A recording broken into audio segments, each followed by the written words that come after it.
Welcome students. IMC के आज का जो अपना ई लेक्चर सेशन है, ये है अपना टॉपिक एडवर्टाइजमेंट एजेंसी। तो ये है अपन पढ़ रहे हैं यूनिट नंबर 2 का lecture number 14। Exam point of view से another very important topic advertisement agency. So इसे हम बात करें according to American marketing association, advertisement agency क्या है? एक इंडिपेंडेंट बिजनेस ऑर्गेनाइजेशन है जो कि कंपोज्ड होती है क्रिएटिव और बिजनेस पीपल के थ्रू।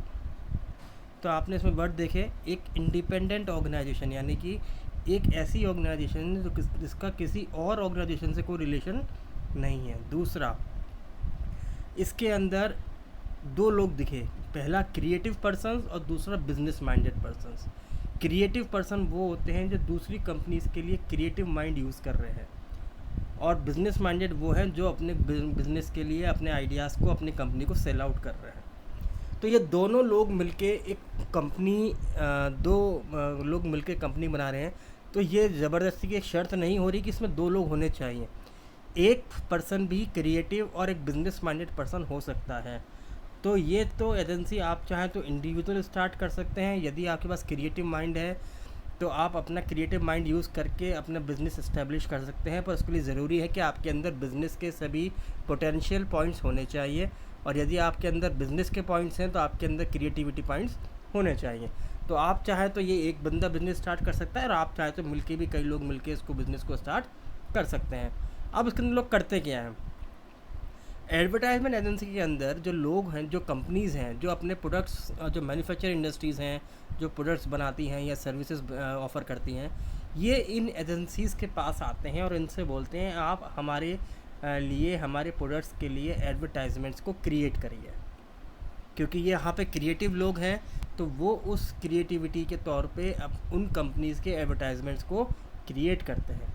तो कुछ कंपनीज तो ये कहती हैं कि आप फ्रॉम स्टार्टिंग टू एंड, यानी एडवर्टाइजमेंट क्रिएट कहाँ करना है, कैसे करना से लेके कस्टमर तक सारी detail and each and single steps आप ही परफॉर्म करेंगे। और कुछ लोग जो कंपनीज़ हैं, एजेंसीज़ को अलग अलग उनके एक्सपर्टाइज एरिया के हिसाब से काम एलोकेट करती हैं। तो एडवर्टाइजमेंट एजेंसी क्या है? दूसरे मैन्युफैक्चरर ऑफ पर्सनस के लिए एडवर्टाइजमेंट को क्रिएट करना और कस्टमर तक उस ऑर्गेनाइजेशन की इंफॉर्मेशन को पास करवाना, ये काम करती है। सो एजेंसी क्या है? It is a body of experts, क्योंकि इसके अंदर सभी लोग एक्सपर्ट्स हैं और हर एजेंसी अपने अपने एरिया में स्पेशलाइज्ड होती है। इसलिए हम यहाँ पे काम करने वाले सभी लोगों को एक्सपर्ट्स की कैटेगरी में इन्वॉल्व कर रहे हैं। तो agency is a body of experts specialised in advertising. तो एज ए एडवर्टाइजमेंट एजेंसी के अंदर ये बात पहले आ गई कि इसमें जो भी लोग होंगे they are totally expertised in advertisements. अब वो कौन कौन से एक्टिविटीज़ परफॉर्म करते हैं अपने क्लाइंट्स के लिए? क्लाइंट्स कौन हुए? क्लाइंट्स हुए आपके मैन्युफैक्चरर और जो भी प्रोडक्ट्स या सर्विसेज बना रहे हैं या ऑफ़र कर रहे हैं। तो कौन कौन सी कर रहे हैं? पहले कर रहे हैं planning. Advertisement agency studies the product or services of clients to identify the inherent qualities in relation to competitor product or services and analyzes competition and marketing environment to formulate advertisement plan। तो agency पहले क्या करती है? वो आपके product और services को जानती है और आइडेंटिफाई करती है कि आपके अंदर क्या क्वालिटीज़ हैं, आपके कॉम्पिटिटर के पास ऐसी कौन कौन सी प्रोडक्ट्स और सर्विसेज है जो आपके पास नहीं है। आप यानी कि बेसिकली हम यूएसपी को आइडेंटिफाई करने की कोशिश कर रहे हैं। देन और आपके एडवर्टाइजमेंट प्लान के रिगार्डिंग वो अपना न्यू प्लानिंग बनाना शुरू करती है। दूसरा आता है प्रिपेयरिंग। एक बार उन्होंने आपकी प्रोडक्ट, आपके कंपटीशन, आपका मार्केट एनवायरनमेंट पढ़ लिया, अब वो क्या करती है? उस बेसिस पे वो आपके लिए रिटन डॉक्यूमेंट, यानी एडवर्टाइजमेंट के लिए स्क्रिप्ट लिखना, डिज़ाइन देना, उनकी शेपिंग और वो कैसा एडवर्टाइजमेंट प्रोड्यूस करेंगे, ये सब की वो एक तरीके से ब्लूप्रिंट स्टार्ट करना शुरू कर देते हैं, जिसे हम लोग कहते हैं एडवर्टाइजमेंट कॉपी। फिर आता है एग्जीक्यूशन। अब ये एडवर्टाइजमेंट कॉपी या ब्लूप्रिंट जब मैन्युफैक्चरर अप्रूव दे देता है कि हाँ ये स्क्रिप्ट अच्छी है, इसके अंदर मेरी कंपनी की सारी इन्फॉर्मेशन आ रही है, ये मेरे प्रोडक्ट्स के बेनिफिट भी शो किए जा रहे हैं, लोकेशन अच्छी है, टाइमिंग ठीक है, मॉडल्स जो भी हमने उसके अंदर एडवर्टाइजमेंट में लिए हैं वो सब कुछ अप्रोप्रिएट है, फिर वो एक अप्रूवल देता है मैन्युफैक्चरर या क्लाइंट कि आप मेरे इस एडवर्टाइजमेंट को अब क्या करिए, एग्जीक्यूट करने की तैयारी शुरू कर दीजिए। तो एग्जीक्यूट करने में क्या है, कौन सा मीडिया सेलेक्ट करना है, उस मीडिया में वेरीफाई कर लेना है कि इस मीडिया पे अप्रोप्रिएट टाइमिंग पे ये एडवर्टाइजमेंट पब्लिश होगा या नहीं होगा, या ये मीडिया हमारे लिए अप्रोप्रिएट हो रहा है, इसके थ्रू सभी चैनल्स हम लोग यूज़ कर पाएंगे। और ये सब करने के बाद उस मीडिया के लिए पेमेंट हम ऑर्गेनाइज या एग्जीक्यूट करवा देते हैं। अगर रोल देखा जाए तो रोल क्या कहता है, रोल कहता है सबसे पहला एडवर्टाइजमेंट एंड मार्केटिंग प्लान। हर एक एडवर्टाइजमेंट एजेंसी जो होती है is the creation of an advertisement and marketing plan specific to your businesses. तो हर एक एजेंसी का तो प्राइम रोल होता है वो तो ये है कि वो आपकी मार्केटिंग प्लान के ही अकॉर्डिंग अपना एडवर्टाइजमेंट प्लान को डिज़ाइन करें। आपके बिज़नेस, आपके प्रोडक्ट, आपके ब्रांड के अकॉर्डिंग ही मार्केट में अपने एडवर्टाइजमेंट को एग्जीक्यूट करें। क्योंकि अगर एक बहुत बड़ा ब्रांड नेम है तो उससे जो एडवर्टाइजमेंट बनेगा वो भी बहुत हाई लेवल एग्जीक्यूशन होना चाहिए, यानी उसके अंदर उस प्रोडक्ट की और उस एडवर्टाइजमेंट की क्लास नज़र आनी चाहिए। Then advertisement agencies work with your business objective, जो आपके बिजनेस है उसके ऑब्जेक्टिव्स के साथ, और आपकी कंपनी का जो बजट है उसी बजट को यूज़ करते हुए उसको एडवर्टाइजमेंट को क्या करना है, क्रिएट करना है, डिज़ाइन करना है। दूसरा आता है graphic design, copy writing and printing. Normally एक हमारे पास हम टाइप्स पढ़ेंगे अभी, तो टाइप्स में पहली आती है फुल सर्विस एजेंसी। तो फुल सर्विस एजेंसी जो होती हैं वो अपने यहाँ पे graphics designers, copy writers, contractuals, outside firms के साथ कॉन्ट्रेक्चुअल, इन सभी एरियाज़ में एक्सपर्टाइज के पास अवेलेबल होते हैं। तो कि प्रिंटिंग, आपके प्रिंटिंग कहाँ से करवानी है, और आपका प्रिंटिंग पार्टनर कौन होगा, ग्राफिक डिज़ाइनर कौन होगा, कॉपीराइट हमें कैसे लिखवाना है, कौन किस एंगल तक, हमें किस लेवल तक जाना है, और प्रिंटिंग के अंदर आपका written material, colour, contrast, font size, ये सब चीज़ें, और क्वालिटी ऑफ पेपर और इफ़ेक्टिवनेस ऑफ कैंपेन, ये सारी चीज़ें क्या है आपका फुल सर्विस एजेंसी वाली डिसाइड करती हैं क्लाइंट के बिहाफ पर। तो ये सारी एक्टिविटीज़ वो एक एजेंसी परफॉर्म करती है। दूसरा आता है मीडिया परचेजिंग। मीडिया परचेजिंग का मतलब है जैसे जिस मीडिया के थ्रू हम उस अपने क्लाइंट के एडवर्टाइजमेंट को पब्लिश करवाएंगे। तो पब्लिश कराने के लिए हमारे पास मैगजीन्स हो सकती हैं, न्यूज़पेपर हो सकता है, टेलीविज़न्स हो सकते हैं, ब्रॉडकास्ट हो सकता है, रेडियो शोज़ हो सकते हैं। तो ये जो सारे एक्टिविटीज़ हैं ये आपका फुल सर्विस एजेंसी भी कर सकती है, और एक ऐसी एजेंसी भी कर सकती है जो प्योरली मीडिया को डील करने के लिए अपने आप में एक्सपर्टाइज है। तो अगर जो भी एजेंसी आप अपने पास अपने साथ कॉन्ट्रैक्ट कर रहे हैं एजेंसी को थ्रू, तो आप ये देख लें कि उस एजेंसी की किस चीज़ में एक्सपर्टाइज है, क्या वो फुल सर्विस एजेंसी है या वो नॉर्मली किसी एक पर्टिकुलर एरिया के अंदर स्पेशलाइज्ड डीलिंग करती है। तो इसके अंदर वो कंपनी क्या रोल प्ले कर रही है कि किस टाइम पीरियड पे आपको अपना एडवर्टाइजमेंट कंपनी का देना है, और उसके लिए हमें कितनी रिसर्च करनी है, हमारा कॉम्पिटिटर कौन से टाइमिंग या मीडिया को चूज़ कर रहा है, ये सारी बातें एक उस एडवर्टाइजमेंट एजेंसी को पता होनी चाहिए।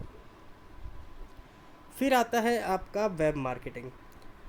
From professional web designing, publishing page, traffic reports, web page updates, full service agency can handle all the details.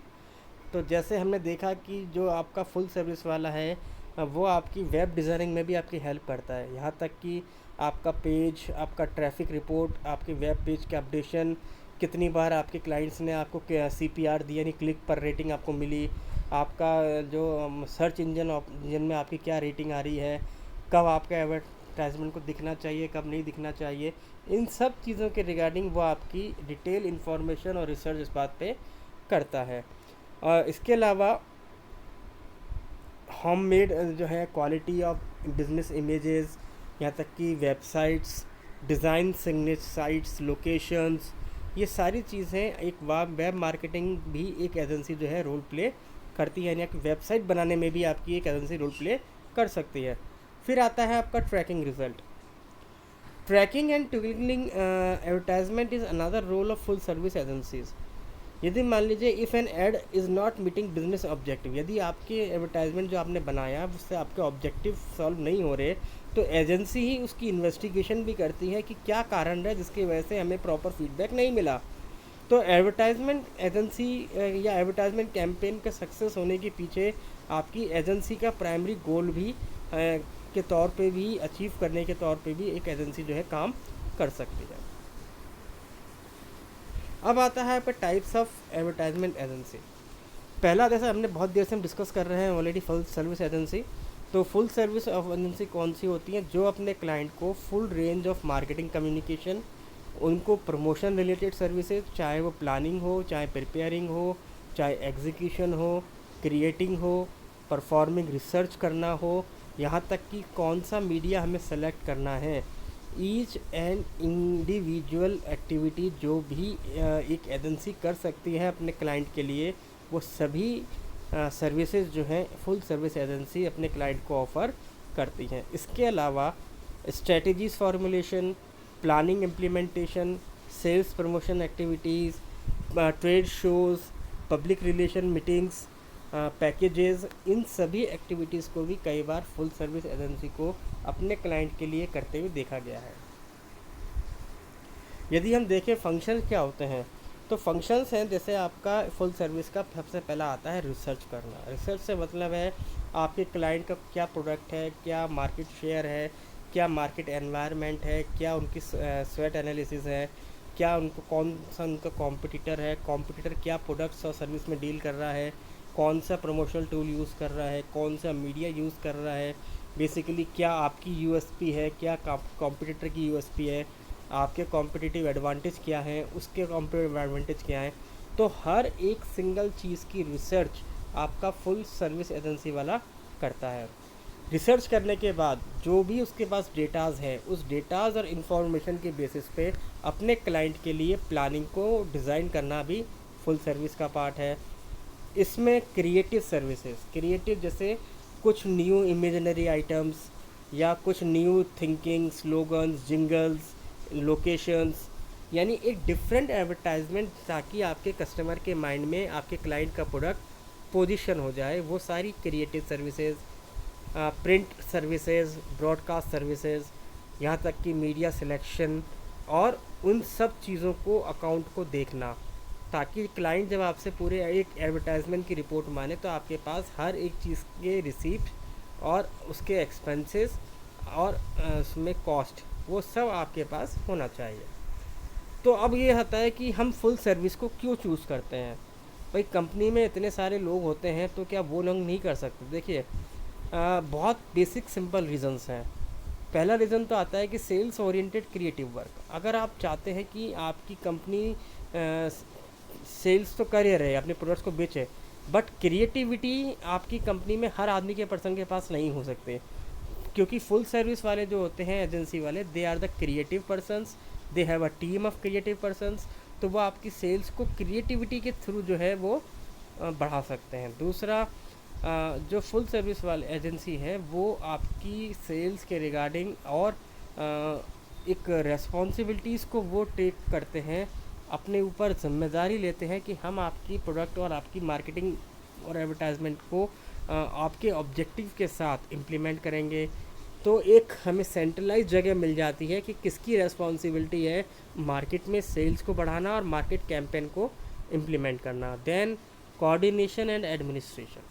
Full service में क्योंकि एक इंडिपेंडेंट ऑर्गेनाइजेशन है, तो इनकी प्लानिंग और इनकी पॉलिसी मेकिंग और स्ट्रेटजी मेकिंग, इनके साथ कोऑर्डिनेट और एडमिनिस्ट्रेशन के साथ हम इजीली इन सब चीज़ों को मैचअप कर सकते हैं।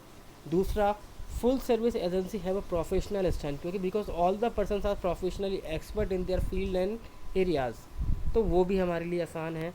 और क्योंकि यहाँ एक क्रिएटिव वर्क है और दे और all are engage in the expertise area, तो यहाँ पे एक वर्किंग एनवायरनमेंट है, क्योंकि यहाँ पे स्ट्रेस नहीं है, यहाँ एक वर्किंग एनवायरनमेंट है, क्योंकि यहाँ जितने भी काम हो रहा है वो क्रिएटिविटी को ध्यान में रखते हुए हो रहा है। और अगर हम लॉन्ग रन में देखें, अगर एक एजेंसी आपके एडवर्टाइजमेंट या आपकी ऑर्गेनाइजेशन के साथ जुड़ी हुई है, तो उसको बार बार कॉस्ट ज़्यादा इंकर नहीं करनी पड़ेगी, क्योंकि वो आपकी कंपनी की policy making, strategies, product, services, upcoming trends, changes, इन सब के बारे में वो अवेयर रहेगी, तो वहाँ वो आपकी कॉस्ट को भी बचा सकते हैं। दूसरा आता है आप in house agency. In house agency कौन सी होती है? जो कि it own right by and operate under supervision of the advertiser. It own right by and operated under the supervision of the advertiser. तो एडवर्टाइज़र कौन होता है? जो एडवर्टाइजमेंट दे रहा है। तो इसके अंदर हमने क्या देखा कि कुछ कभी कभार तो ये नॉर्मली दो तरीके से देखी गई। एक तो मान लीजिए मैं एक एडवर्टाइज़र हूँ और मैं एडवर्टाइजमेंट क्रिएट करता हूँ, तो मैं अपने यहाँ से ही कुछ लोगों को इन हाउस एजेंसी के लिए रिप्रेजेंटेटिव बना दूंगा, ताकि वो डिफरेंट क्लाइंट्स के लिए क्रिएटिव वर्क को परफॉर्म करें। ऐसे ही क्या होता है, जो ऑर्गेनाइजेशंस होती हैं वो भी अपने यहाँ कुछ ऐसी एक टीम को क्रिएट करती है, मार्केटिंग की टीम होती है, जिसके अंदर कुछ लोगों को ये टास्क दिया जाता है कि वो ऑल क्रिएटिव रिलेटेड एक्टिविटीज़, चाहे वो मीडिया रिलेटेड एक्टिविटीज़ है, वो उनको लुक आफ्टर करेंगे। तो दोनों ही तरीक़ों को हम इन हाउस के तौर पे देख सकते हैं। यदि हम इसके मेरिट को देखें, it reduce the cost of advertisement, क्योंकि यदि वो आपके रिसोर्सेज हैं तो भी कम पैसा खर्च हो रहा है, और यदि वो फुल सर्विस एजेंसी के लोग हैं जिन्होंने अपनी ही एक टीम में से एक सब टीम बनाई है, तो भी आपका एक्सपेंसेस में रिड्यूस हो सकता है, क्योंकि इसमें पर्सन ज़्यादा इन्वॉल्व नहीं होंगे, तो आप उनको ज़्यादा कंट्रोलिंग और मॉनिटरिंग कर सकते हैं, ये भी एक मेरिट है। दूसरा, आप क्योंकि अपने ही सब टीम्स को क्रिएट कर रहे हैं, तो यानी कि कहीं ना कहीं आपको जो आपके टैलेंटेड वर्ड है एम्प्लॉयज़, ये टैलेंटेड जो वर्ड हम यूज़ करते हैं नॉर्मली एम्प्लॉयज़ के लिए, वहाँ आपको थोड़ा सा क्या करना पड़ेगा, समझौता करना पड़ेगा, एडजस्ट करना पड़ेगा। और कई बार जो बड़े बड़े पॉलिटिकल पावर्स होती है, या वो होते हैं, या बिग कॉर्पोरेट हाउसेस होते हैं, वो इन लोगों को थोड़ा सा मतलब यूँ कहें कि एक एक्सप्लॉइट करके रखते हैं और अपने हिसाब से एक्टिविटीज़ इनसे करवा सकते हैं, क्योंकि बहुत ज़्यादा से कम लोगों की टीम होती है। फिर आता है क्रिएटिव बुटीक। क्रिएटिव बुटीक की वो एजेंसी होती है जो सिर्फ क्रिएटिव एक्टिविटीज़ को परफॉर्म करेगी। अगर एक एजेंसी है, एक क्लाइंट है, एक ऑर्गेनाइजेशन है जो कि सिर्फ क्रिएटिव टास्क ढूंढ रही है कि कॉपी राइटिंग और ये सब मैं कर लूँगा, मैं मीडिया ढूंढ लूँगा, मैं सब कुछ कर लूँगा, बस एक क्रिएटिव वर्क जो चाहिए, तो ये सिर्फ क्रिएटिव वर्क को परफॉर्म करने वाली एजेंसीज़ होती हैं। बिकॉज़ ये एक्स्ट्रा क्रिएटिव एफर्ट्स हैं, तो इसमें इनको ज़्यादा मतलब स्किल्स की रिक्वायरमेंट नहीं है लोगों में, बस एक क्रिएटिव स्किल्स इनके लिए मेन इंपॉर्टेंट पार्ट प्ले करती हैं। फिर आता है मीडिया बाइंग। तो ये वो इंडिपेंडेंट कंपनीज होती हैं जो सिर्फ मीडिया में डील करती हैं, यानी कौन सा मीडिया अप्रोप्रिएट है, हर मीडिया की टाइमिंग्स, उनकी TPR, उनकी रेट्स, उनका पर सेकंड प्राइस रेंज, इन सब की नॉलेज उनके पास होती है। तो ये अपने इसमें टाइम और स्पेस को ध्यान में रखते हुए क्लाइंट्स की हेल्प करते हैं फॉर प्रिपेयरिंग द प्लानिंग और एग्जीक्यूशन ऑफ एडवर्टाइजमेंट्स। फिर आता है अ la carte agency. A la carte agency is just same as full service agency. पहली बात तो आप ये याद रख लीजिए, क्योंकि अगर अ ला कार्टे कंपनी भी वही काम कर रही है तो फुल सर्विस कर रही है, जैसे क्रिएटिव वर्क भी कर रही है, मीडिया भी कर रही है, प्रोडक्शन भी कर रही है, रिसर्च भी कर रही है, और ख़ास तौर से ये न्यू प्रोडक्ट डेवलपमेंट में भी यूज़ आ रही है। तो जैसे ये कुछ एडिशनल टाइप से बेनिफिट्स हैं, जैसे हम कहते हैं कि एक चीज़ को करने का थोड़ा सा एक ट्रेडिशनल वे था और एक न्यू वे है। तो जो फुल सर्विस एजेंसी है इज़ अ ट्रेडिशनल नेम, और अ ला कार्टे कंपनीज़ हैं, दिस आर द मॉडर्न और अपग्रेडेड नेम। तो इसमें कुछ एडिशनल बेनिफिट्स आ जाते हैं सर्विस के पॉइंट ऑफ व्यू से, इसलिए हम उसको अ ला कार्टे एजेंसी के तौर पे इसको देखते हैं। सो आई होप कि आपको इसका कंसेप्ट समझ में आ गया होगा। You don't have any doubts. Thank you.